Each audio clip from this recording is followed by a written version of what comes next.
Ang suspect sa pang-hold up sa jeep ang patay. Nakainkwentro nila ang mga nagpapatrolyang pulis sa Cubao sa lungsod ng Quezon.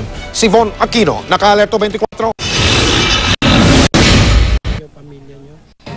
Ngayon lang po na ako sa Hindi napigilan ng lalaking itong maiyak habang kinukwento ang sinabi natapos hold up ng sinasakyan ng jeep sa Aurora Boulevard, Cubao, Quezon City pasado 1:00 ng madaling araw. Akala raw kasi niya katapusan na niya nang tutukan siya ng baril. Hindi lang po ako magagalaw kasi baka barilin po ako eh. 5 raw silang sakay ng jeep na nangyari ang pang-hold up sa kanila.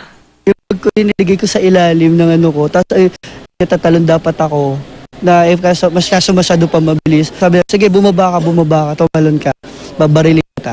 Ayun, hindi na ako masyado. Kahit yung mga tayo, okay lang, basta yung buhay ko. Ano, kasi tinutukan talaga ako ng baril. Matapos ng pang-hold up, nagsitalunan daw pababa ang suspect. Sakto namang may mga pulis na papatrolya sa lugar na nakipaghabulan sa mga hold-upper hanggang sa mapatay ang 2 sa 3 suspect. Napansin nila may commotion, may nagpaputok, nilapitan nila. Yung pala hold-upper na yung itong 2 na ito. Ang maagap na pagresponde ng mga pulis ay patunay lang daw ng pagpapaigting ng QCPD ng police visibility sa gabi. 24/7 yung ano natin, yung plansita.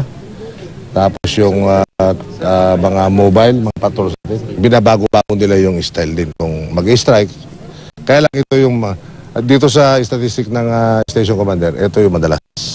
Patuloy ang follow-up operation ng QCPD para mahuli ang isang nakatakas na suspect. Von Aquino, naka-alerto, 24.